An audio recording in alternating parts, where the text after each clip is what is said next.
ଭୁବନେଶ୍ୱର ଉଚ୍ଚଶିକ୍ଷା ବିଭାଗ ଆନୁକୂଲ୍ୟରେ ଭୁବନେଶ୍ୱରସ୍ଥିତ ଜୟଦେବ ଭବନଠାରେ ଆଜି 56ତମ ଜାତୀୟ ସେବା ଯୋଜନା ପ୍ରତିଷ୍ଠା ଦିବସ ପାଳିତ ହୋଇଯାଇଛି।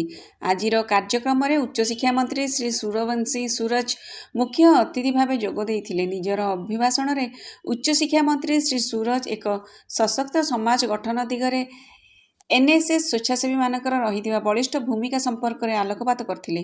ଏଥିସହ ଏକ ପେଡ୍ ମା କେ ନାମ 2.0 କାର୍ଯ୍ୟକ୍ରମରେ ରାଜ୍ୟରେ ମହାବିଦ୍ୟାଳୟ ଓ ବିଶ୍ୱବିଦ୍ୟାଳୟର ଛାତ୍ରଛାତ୍ରୀମାନଙ୍କ ଦ୍ୱାରା 1,40,000ରୁ ଉର୍ଦ୍ଧ୍ୱ ଚାରାରୋପଣ କରାଯିବା ଏବଂ ଓଡ଼ିଆ ପକ୍ଷ ପାଳନ ସମୟରେ ଓଡ଼ିଶା ରାଜ୍ୟ ଏନ୍ଏସ୍ଏସ୍ ଶାଖା ପକ୍ଷରୁ ଆୟୋଜିତ ହୋଇଥିବା ରକ୍ତଦାନ ଶିବିରରେ ପ୍ରାୟ 4,800 ୟୁନିଟ୍ ରକ୍ତ ସଂଗ୍ରହ କରାଯିବା ଆଦି କାର୍ଯ୍ୟର ପ୍ରଶଂସା କରିଥିଲେ। ବିକଶିତ ଓଡ଼ିଶା ଏବଂ ବିକଶିତ ଭାରତ ଗଠନରେ ନିଜର ଯୋଗଦାନ ଦେବା ସହ ଏକ ସଶକ୍ତ ରାଷ୍ଟ୍ର ନିର୍ମାଣ ନିମନ୍ତେ କାର୍ଯ୍ୟ କରିବାକୁ ମନ୍ତ୍ରୀ ଶ୍ରୀ ସୁରଜ ସମସ୍ତ ଏନ୍ଏସ୍ଏସ୍ ସ୍ୱେଚ୍ଛାସେବୀମାନଙ୍କୁ ପ୍ରେରିତ କରିଥିଲେ।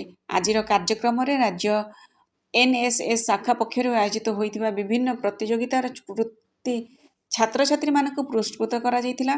ଏଥିସହ ଏନ୍ଏସ୍ଏସ୍ ସ୍ୱେଚ୍ଛାସେବୀମାନଙ୍କ ଦ୍ୱାରା ସାଂସ୍କୃତିକ କାର୍ଯ୍ୟକ୍ରମ ପରିବେଷଣ କରାଯାଇଥିଲା।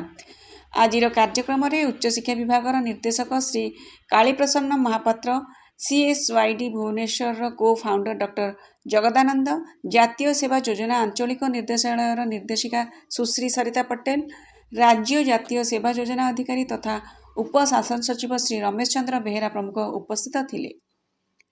ସମୃଦ୍ଧ ଓଡ଼ିଶାରୁ ରଜତ ମହାପାତ୍ରଙ୍କ ରିପୋର୍ଟ।